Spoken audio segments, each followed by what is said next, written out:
السلام علیکم ورحمۃ اللہ وبرکاتہ۔ الحمدللہ کفا وسلام علی عبادہ الذین اصطفیٰ، اما بعد۔ محترم ناظرین کرام، پیغام رمضان کی اس نشست میں آپ حضرات کا استقبال ہے۔ آج کی نشست کا موضوع ہے افطاری کی دعا۔ اپنے یہاں افطاری کی دعا کے لیے بھی بڑا جھگڑا چل رہا ہے۔ آئیے سب سے پہلے ذرا افطاری کے بارے میں دیکھ لیں، بڑی اہمیت ہے اس کی۔ ثم اتموا الصیام الی اللیل، سورہ بقرہ سورہ نمبر 2 آیت نمبر 187۔ تم روزہ پورا کرو جب رات شروع ہو جائے، اس وقت تک رات شروع ہو جائے۔ عربی میں سن سیٹ سے ہی رات شروع ہو جاتی ہے۔ اب لوگ اس کو یہ کہیں کہ بھائی تقوی ہے، فتویٰ ہے، احتیاط ہے، تو ذرا 5 منٹ اور دیکھ لیتے ہیں۔ ارے بھیا بھوکے تھوڑے نہ ہیں، تو اگر اتنا ہی احتیاط کرنا ہے تو 15 منٹ کے بعد کر لیجئے احتیاط۔ تو کچھ لوگوں کے یہاں 15 منٹ کے بعد بھی ہے افطاری، تو کیا کریں گے؟ افطاری جلدی کرنے میں بھلائی ہے، تو آخر نبی صلی اللہ علیہ وسلم نے ایسی حدیث کیوں بیان کی کہ جلدی کرنے میں بھلائی ہے؟ صحیح مسلم کتاب الصیام کتاب نمبر 13 باب فضل السحور و تاکید استحبابی، حدیث نمبر 1098۔ سہل بن سعد رضی اللہ تعالیٰ عنہ فرماتے ہیں، نبی صلی اللہ علیہ وسلم نے فرمایا لا یزال الناس بخیر ما عجلوا الفطر، لوگ ہمیشہ بھلائی میں رہیں گے جب تک جلدی افطار کریں گے۔ اور جلدی افطار کا مطلب یہ بھی نہیں ہے کہ سورج ڈوبنے سے پہلے ہی کھا لیں، جبکہ آپ دیکھ لیجئے گا کہیں کہیں پر افطار پارٹی ہوتی ہے تو لوگ پہنچ جاتے ہیں، اور ایسے لوگ پہنچتے ہیں جو روزے سے نہیں ہیں، تو سورج ڈوبا ہی نہیں کھاتے رہتے ہیں۔ تو جلدی کا مطلب یہ کہ سن جیسے سیٹ ہوا ہم بھی کھانے کو سیٹ کر لیں، آرام سے کھانا شروع کر دیں۔ اچھا آپ ہی بتائیے، اتنا دیر رک سکتے ہیں تو تھوڑی دیر کیوں نہیں رک سکتے؟ تو نبی صلی اللہ علیہ وسلم کی بات پر عمل کرنا ہے۔ اپنی یہاں ایک چیز اور ہے، لوگ افطاری میں کیا کرتے ہیں؟ اذان کا انتظار کرتے ہیں، تو مؤذن صاحب بھی اچھا پیٹ بھر کے تب اذان دیتے ہیں۔ تو میرے بھائیوں، افطاری میں اذان کا اعتبار نہیں ہے، افطاری میں سن سیٹ کا اعتبار ہے۔ اور آپ انگریزی اخبار دیکھیے، کیلنڈر دیکھیے، اس میں جتنا سن سیٹ لکھا ہوا الحمدللہ صحیح کتاب و سنت والے کے یہاں بھی آپ کو وہی ملے گا۔ تو آپ انگریزی کے حساب سے چلیے، سن سیٹ جیسا ہے وہی حساب سے عمل کیجئے، اور جلدی کریں گے تو اس میں بھلائی ہے۔ اپنے یہاں ایک چیز اور ہے کہ افطاری کس پر کرنا چاہیے بھائی؟ تو افطاری رطب کھجور، گیلی کھجور، یا نہیں تو چھہارا، نمک سے افطاری کرنا نبی صلی اللہ علیہ وسلم سے ثابت نہیں ہے۔ اب ایک مسئلہ بڑا چل رہا ہے، لوگ ویڈیو بنا رہے ہیں، ایک دوسرے کے خلاف بول رہے ہیں، گالی بات دے رہے ہیں۔ میرے بھائیو، ایک ہے افطاری کی دعا، بسم اللہ کر کے افطاری کیجئے۔ سورہ نبی داؤد کتاب الصیام کتاب نمبر 14 حدیث نمبر 2357، صحیح حدیث ہے، یہ حسن روایت ہے۔ عبداللہ بن عمر رضی اللہ تعالیٰ عنہ فرماتے ہیں، نبی صلی اللہ علیہ وسلم فرمایا ذهب الظمأ وابتلت العروق وثبت الاجر انشاءاللہ، پیاس بجھ گئی، رگیں تر ہو گئی، اللہ نے چاہا تو اجر ثابت ہو گیا، بالکل پکا ہو گیا۔ اور رمضانی کیلنڈر میں ہم لوگوں کو کچھ دعائیں ملتی ہے، جو کیلنڈر ملتا ہے اس میں دعائیں، جیسے ایک دعا بہت مشہور ہے، اللہم لک صمت وعلی رزقک افطرت، یہ ہے سورہ نبی داؤد کتاب الصیام کتاب نمبر 14 حدیث نمبر 2358، باب نمبر 22 باب القول عند الافطار۔ لیکن یہ دعا ضعیف ہے۔ کیوں؟ اس دعا کے اندر ہے معاذ بن زہرہ، وہ بیان کرتے ہیں کہ نبی صلی اللہ علیہ وسلم جب افطار کرتے تو یہ کہتے اللہم لک صمت وعلی رزقک افطرت۔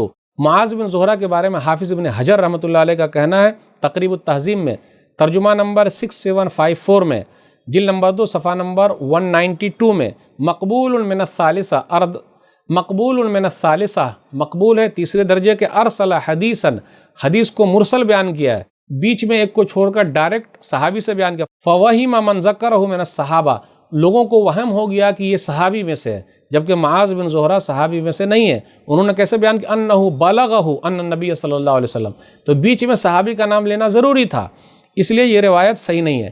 لیکن لوگ کیا کرتے؟ ویڈیو بنا رہے ہیں، بھائی یہی صحیح ہے، ان کے یہاں ایسا لکھا، ان کے یہاں ویسا لکھا۔ ارے بھائی نبی صلی اللہ علیہ وسلم نے کیا بتایا اس کو لینا ہے۔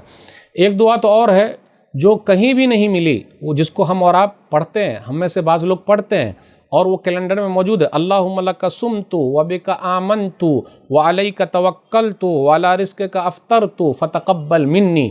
یہ مجھے تو کسی بھی حدیث کی کتاب میں یہ دعا نہیں ملی، لیکن ہے کیلنڈر کے اندر موجود ہے، لوگ پڑھ رہے ہیں۔ میرے بھائیوں یاد رکھیے گا، وہی چیز لیں جو نبی صلی اللہ علیہ وسلم سے ثابت ہے۔ افطاری کے وقت دعا جو بھی کریں گے دعا قبول ہوگی، یہ حسن درجے کی روایت ہے، اگر دیکھیں گے تو ملا جلا کے تو، لیکن جہاں کا میں حوالہ دے رہا ہوں یہ وہاں پر ضعیف لکھی ہوئی ہے حدیث۔ سنن ابن ماجہ کتاب الصیام حدیث نمبر 1753، عبداللہ بن عمرو بن عاص بیان فرماتے ہیں کہ نبی صلی اللہ علیہ وسلم فرمایا ان للصائم عند فطرہ لدعوۃ ما ترد، کہ روزہ دار افطاری کے وقت اگر دعا مانگیں تو اللہ دعا قبول کرتے ہیں۔ ایک دعا ایسی ہے لیکن ہم اور آپ جب ہاتھ اٹھاتے ہیں دعا کے لیے تو اس وقت کھانے کے آئٹم سامنے رکھے ہوئے ہیں تو من اسی پر لگا رہتا ہے، کیونکہ افطاری کا وقت ہے اور ہر آدمی کے ذہن میں گھومتے رہتا آج میں تو اتنا کھا لوں گا، اتنا پی لوں گا، آج چھوڑوں گا نہیں، پورا اکیلے میں کھا جاؤں گا۔ تو اس وقت دعا میں رغبت، اس لیے میرے بھائیو یہی تو اصل امتحان ہے۔ افطاری کرانا بھی ثواب ہے اور افطاری بنانا بھی ثواب ہے۔ گھر کی خواتین افطاری بناتی ہیں تو ان کو بھی ثواب ملتا ہے، سحری بناتی ہیں ان کو بھی ثواب ملتا ہے، وہ بھی شکریہ کی مستحق ہیں۔ سنن ترمذی کتاب الصوم کتاب نمبر 6 حدیث نمبر 807 زید بن خالد رضی اللہ تعالیٰ عنہ سے روایت ہے، نبی صلی اللہ علیہ وسلم فرمایا من فطر صائما کان له مثل اجر غیر انه لا ينقص من اجر الصائم شیئا، کسی روزہ دار کو افطاری کرائی اس کو ثواب ملے گا اور جو کرے گا اس کو بھی ثواب ملے گا اور کسی کے اجر میں ثواب میں کمی نہیں ہوگی۔ ہم اور آپ جب افطاری کریں کسی کے یہاں، کوئی ہم کو افطاری بھیج دے تو دعا دیں، دعا دینا بہت ضروری ہے۔ رمضان کا مہینہ دعاؤں کا مہینہ، دعائیں دینے کا مہینہ، دعائیں لینے کا مہینہ ہے۔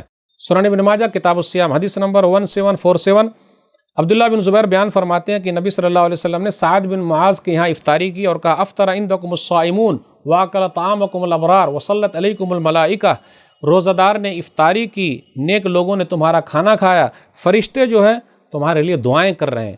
اس لیے میرے بھائیو اللہ کا شکر ادا کیجئے۔ تو یہ چند باتیں تھیں افطاری اور افطاری کے دعا کے تعلق سے۔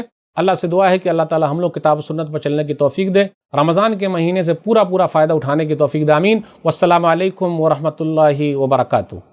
آپ اپنی زکوٰۃ، صدقات اور عطیات دیے گئے اکاؤنٹ نمبر یا QR کوڈ سکین کے ذریعے یا پھر گوگل پے کے ذریعے بھی بھیج سکتے ہیں۔ مزید جانکاری کے لیے دیے گئے نمبر پر رابطہ قائم کریں۔ سپورٹ البر۔